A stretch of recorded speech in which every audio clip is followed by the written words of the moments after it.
OK, alors bon matin, on va regarder notre école du dimanche encore une fois ce matin, les traces du Messie, et on poursuit. Alors oui, on continue bien entendu sur l'eschatologie de l'Église, et c'est ce qu'on a commencé il y a quelques semaines de ça déjà. Et puis aujourd'hui, on va regarder au niveau de l'enlèvement de l'Église un aspect bien particulier, mais surtout un débat qui fait rage à travers tous les frères et les sœurs dans le Seigneur, c'est le temps de l'enlèvement. Parce que le temps de l'enlèvement, bien entendu, c'est de savoir, parce qu'il y a toutes sortes d'écoles de pensée. Il y en a qui croient qu'on va être enlevé avant les tribulations. D'autres croient qu'on va être enlevé en plein milieu de la tribulation. D'autres croient que ça va être à la fin de la tribulation. Alors, c'est justement ce qu'on va regarder ce matin. On va faire la lumière justement sur cette question-là du fait du temps de l'enlèvement. Alors, regardons en premier lieu, vous savez, vous avez toujours votre carte ici. Et nous, bien entendu, on a déjà, à travers l'étude qu'on fait, on a déjà justement regardé ce qu'il y en est par rapport au temps de l'enlèvement. Et bien entendu, on voit que notre carte nous indique déjà à quel moment l'Église va être enlevée. Hein, si vous regardez bien votre carte, toujours le rectangle foncé qui s'en va en pâlissant vers la fin de l'ère de l'Église, juste avant la grande tribulation.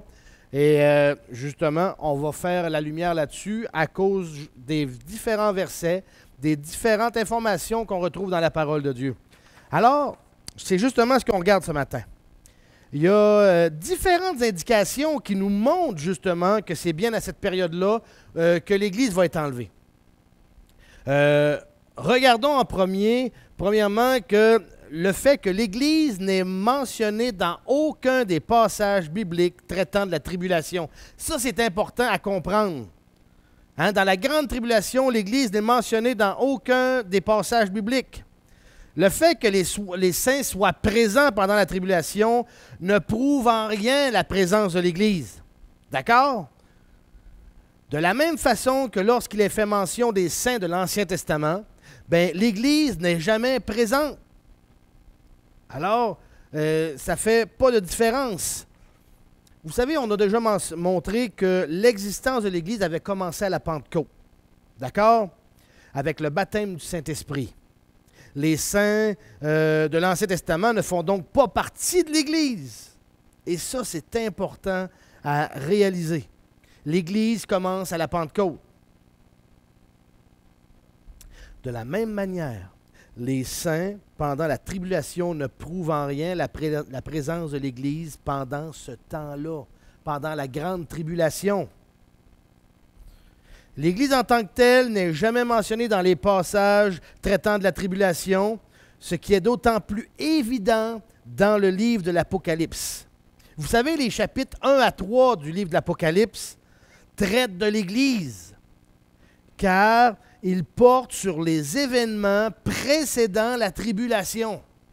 Chapitre 1 à 3, quand c'est écrit à l'ange de l'Église de tel endroit, écrit à l'ange de l'Église de tel endroit, et qu'il y a justement différentes choses qui sont mentionnées envers cette Église-là. Après le chapitre 3, elle est ensuite absente jusqu'au chapitre 19 à 22, où là, l'Église réapparaît. Et ça porte sur les événements, ces chapitres-là, 19 à 22, ça porte sur les événements qui suivent la grande tribulation.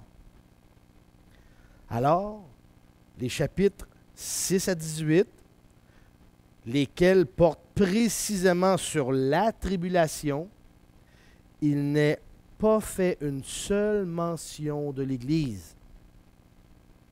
Ça marque un contraste clair avec la place considérable qu'occupe l'Église dans les chapitres traitant des événements précédents ou des événements qui suivent la grande tribulation. Et même dans les autres livres du Nouveau Testament, l'Église n'est nulle part mentionnée dans le contexte de la tribulation. D'accord? Mais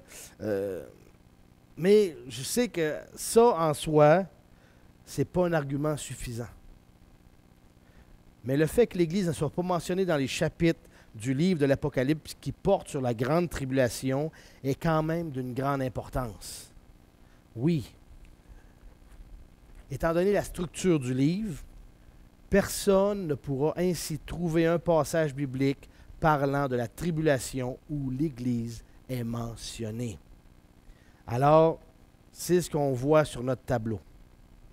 Ça, c'est la première indication. Deuxième indication maintenant que je veux soulever se trouve dans Luc 21, les versets 34 à 37. Luc 21, 34 à 37. Et on va y tourner maintenant dans Luc 21, 34 à 37, concernant des informations bien précises par rapport à ça au niveau des indications. Alors, Luc 21, verset 34 maintenant. « Prenez donc garde à vous-même, de peur que vos cœurs ne soient appesantis par la débauche, par l'ivrognerie et par les inquiétudes de cette vie, et que ce jour-là ne vous surprenne subitement. Car il surprendra comme un filet tous ceux qui habitent sur la face de la terre. Veillez donc et priez en tout temps, afin que vous soyez trouvés dignes d'éviter toutes ces choses qui doivent arriver, et de subsister devant le Fils de l'homme. Or, Jésus enseignait dans le temple pendant le jour, et la nuit, il sortait et se tenait sur la montagne appelée des Oliviers. Et dès le point du jour, tout le peuple venait à lui dans le temple pour l'écouter. » Alors, j'ai lu, bien entendu, le verset 38 en plus, mais c'est pas grave. On arrête au verset 37.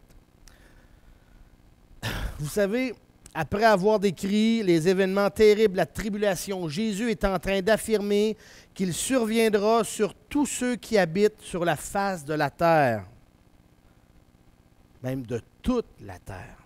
Autrement dit, aucun habitant de la terre ne pourra échapper au jugement de la grande tribulation. Même que la formulation du verset ne laisse en effet aucune place aux exceptions. Tout habitant de la terre ne pourra échapper au cataclysme de la tribulation. Tout habitant. Vous savez, il existe un moyen d'échapper à toutes ces choses qui vont arriver. Amen. Il existe un moyen. Ce sera en quittant la terre. Quitter la terre. Et pour avoir la force d'échapper à toutes ces choses qui vont arriver, n'oublions pas, il faut être quoi? Il faut être croyant. Il faut être un croyant. Il faut paraître debout devant le Fils de l'homme, debout en dehors de la terre. En dehors de la terre. Et c'est exactement ce qui va se produire à l'enlèvement. Comme on l'a vu dans Jean 14, versets 1 à 3. J'en ferai pas la mention de nouveau, mais Jean 14, 1 à 3. Et dans 1 Thessaloniciens 4, versets 13 à 18, lorsque Paul parle des morts en Christ, ressusciteront premièrement, et nous qui serons restés, nous serons enlevés. Les croyants seront enlevés de la terre et seront debout devant le Fils de l'homme. Wow! Ça, c'est notre deuxième indication concernant justement ce qui va se produire.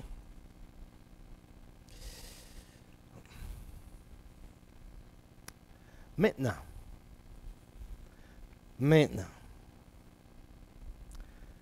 vous savez, troisièmement, au niveau des indications, le second passage qui indique clairement la venue de l'enlèvement avant la tribulation, c'est 1 Thessaloniciens chapitre 1, les versets 9 et 10. Et regardons justement 1 Thessaloniciens chapitre 1, versets 9 et 10. 1 Thessaloniciens 1, 9 et 10. Regardez qu'est-ce qu'il dit. Car ils racontent eux-mêmes quel accès nous avons eu auprès de vous et comment vous vous êtes convertis des idoles à Dieu pour servir le Dieu vivant et vrai et pour attendre des cieux son Fils, qu'il a ressuscité des morts, Jésus, qui nous délivre de la colère à venir. N'oubliez pas une chose. N'oubliez pas ceci. La fin du verset est cruciale.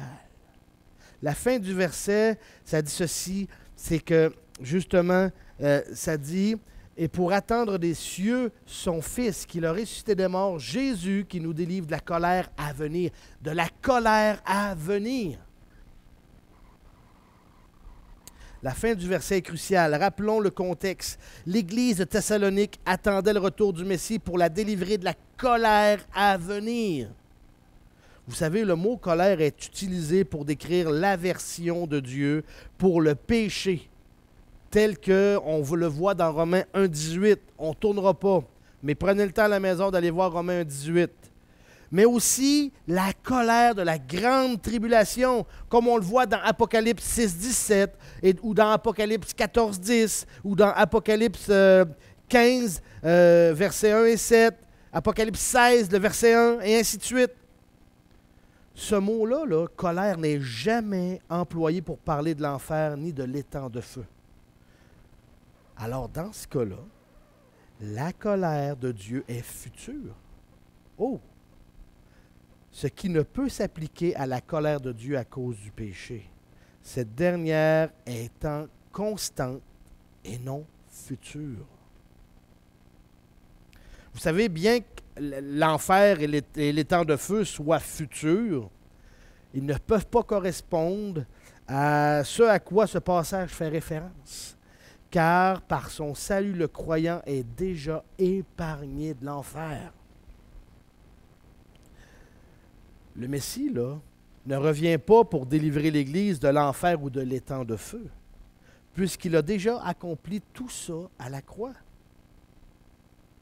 La colère dont l'Église sera épargnée sera celle de la grande tribulation. De la grande tribulation. Et l'objectif spécifique du retour du Messie est de délivrer les croyants de la colère à venir. C'est-à-dire la grande tribulation. Même que certains passages assurent que le croyant qu'il échappera à la colère de Dieu due au péché. Romains 5, 9 en particulier, et à la tribulation dans 1 Thessaloniciens chapitre 1, le verset 10. Alors, on a une autre question, et cette question-là, c'est notre quatrième indication, justement, dans laquelle on fait la suite actuellement. Quatrièmement, il est question du moment où se produira l'enlèvement dans un passage. Et on va tourner dans ce passage-là dans 1 Thessaloniciens chapitre 5, verset 1 jusqu'au verset 10. C'est tout un passage, mais on va y tourner. On va y tourner. Alors, faisons la lecture de 1 Thessaloniciens chapitre 1, 1 Thessaloniciens chapitre 5, verset 1 à 10. Alors, ça dit ceci. Pour ce qui concerne le temps et les moments, vous n'avez pas besoin, frères, qu'on vous en écrive. Vous savez bien, en effet, vous-même, que le jour du Seigneur viendra comme un larron dans la nuit. Car lorsqu'ils diront paix et sûreté, alors une ruine subite les surprendra comme les douleurs surprennent la femme enceinte, et ils n'échapperont point. Mais quant à vous, frères, vous n'êtes point dans les ténèbres pour que ce jour-là vous surprenne comme un voleur. Vous êtes tous des enfants de la lumière et des enfants du jour. Nous n'appartenons point à la nuit ni aux ténèbres. Ne dormons donc pas comme les autres, mais veillons et soyons sobres, car ceux qui dorment, dorment la nuit, et ceux qui s'enivrent sont ivres la nuit. Mais nous qui sommes du jour, soyons sobres, étant revêtus de la cuirasse de la foi et de la charité et du casque de l'espérance du salut, car Dieu ne nous a point destinés à la colère. Amen. Mais à la possession du salut par notre Seigneur Jésus-Christ, qui est mort pour nous, afin que, soit que nous veillions, soit que nous dormions, nous vivions ensemble avec lui. Amen. Wow! Ça, c'est toute une affirmation. Paul, tournons Paul au verset 9. Paul s'adresse à l'Église de Thessalonique en disant que ses membres ne sont pas destinés à la colère. Amen. Amen. La signification du mot colère se trouve au verset 2. Ça dit le jour de l'Éternel. 1 Thessaloniciens, chapitre 5, verset 2. Vous savez bien en effet que le jour du Seigneur. Le jour du Seigneur, expression qui fait toujours référence à la grande tribulation. Le jour de l'Éternel, le jour du Seigneur, et ainsi de suite. Ainsi, que ce soit la colère de Dieu, le jour de l'Éternel ou la tribulation, ce jour ne concerne pas l'Église. Amen. Le verset 9 se poursuit même en disant que si l'Église n'est pas destinée à la colère, elle est en revanche destinée à la possession du salut. En d'autres termes, à l'espérance du salut tel qu'on le voit dans le verset 8. Le verset 8, « Mais nous sommes du jour, soyons sobres, étant revêtus de la cuirasse de la foi, de la charité et du casque de l'espérance du salut. » Il s'agit ici du salut futur. Il ne peut donc pas être le salut de l'esprit individuel, ce dernier étant présent déjà. Le salut dont il est question ici appartient à l'eschatologie et fait référence à la rédemption du corps qui se produira à l'enlèvement. Wow! Wow! Wow! Maintenant, j'aimerais regarder justement un autre verset. Cinquièmement, Apocalypse 3.10. Apocalypse 3.10. Et on va aller voir dans Apocalypse chapitre 3, verset 10, à l'instant même. Ça va comme suit. Ça dit, « Parce que tu as gardé la parole de ma patience, moi-même je te garderai de l'heure de la tentation qui doit venir sur le monde entier pour éprouver les habitants de la terre. » Amen. Apocalypse 3.10. Ce verset promet à l'Église qu'elle sera épargnée de cette période de jugement qui va s'abattre sur toute la terre. Dans le contexte du livre de l'Apocalypse, la tribulation dont il est question dans les chapitres 6 à 19 correspond à cette période de jugement que l'Église ne connaîtra pas. L'Église ne connaîtra pas cette période de jugement-là. Dans ce verset-là, dans Apocalypse 3.10, il n'est pas seulement dit que l'Église sera épargnée pendant cette période, mais plutôt qu'elle sera épargnée de l'heure de l'épreuve, c'est-à-dire du temps du jugement. Cette dernière affirmation-là implique donc que l'Église doit être écartée du monde avant même que la tribulation ne commence. Vous savez, si ce verset-là, Apocalypse 3.10, signifiait seulement que les croyants de l'Église étaient protégés pendant la tribulation sans être enlevés, ça serait en contradiction formelle avec le reste des passages de l'Apocalypse qui portent sur la tribulation. Car il y est dit que les saints de la tribulation se feront massivement tuer.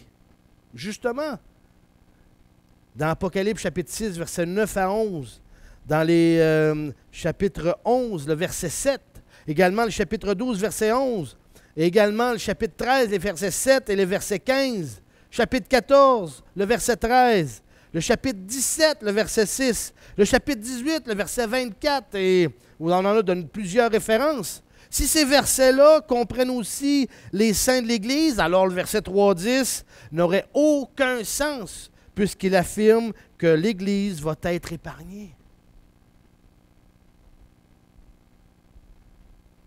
Ce dernier verset-là qu'on vient de parler n'a de sens que si l'on considère que les saints de l'Église et les saints de la tribulation sont deux groupes distincts.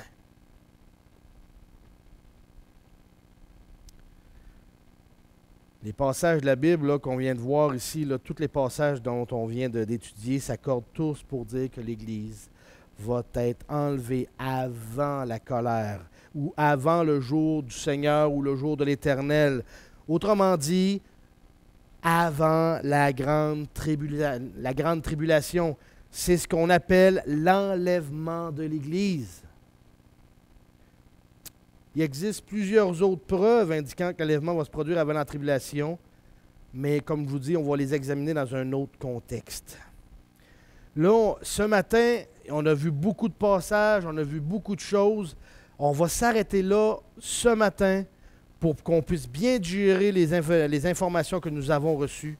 Mais bien entendu, on va poursuivre parce que ça poursuit et on se doit de regarder tout l'ensemble des informations pour pouvoir bien comprendre justement le temps de l'enlèvement que ça va se produire avant la grande tribulation. Mais pour l'instant, on s'arrête ici et on va reprendre la semaine prochaine. Prions. Père éternel, on est devant toi, Seigneur grand Dieu, merci de nous montrer, nous faire voir, Seigneur, que tu es au contrôle de toutes choses, qu'avec toi, Seigneur grand Dieu, il n'y a rien qui échappe et tu es, Seigneur, souverain sur toute la planète. Tu es souverain de tout ce qui se produit, des événements qui s'en viennent. On t'aime, Seigneur, et c'est au nom de ton Fils Jésus qu'on te le demande. Amen.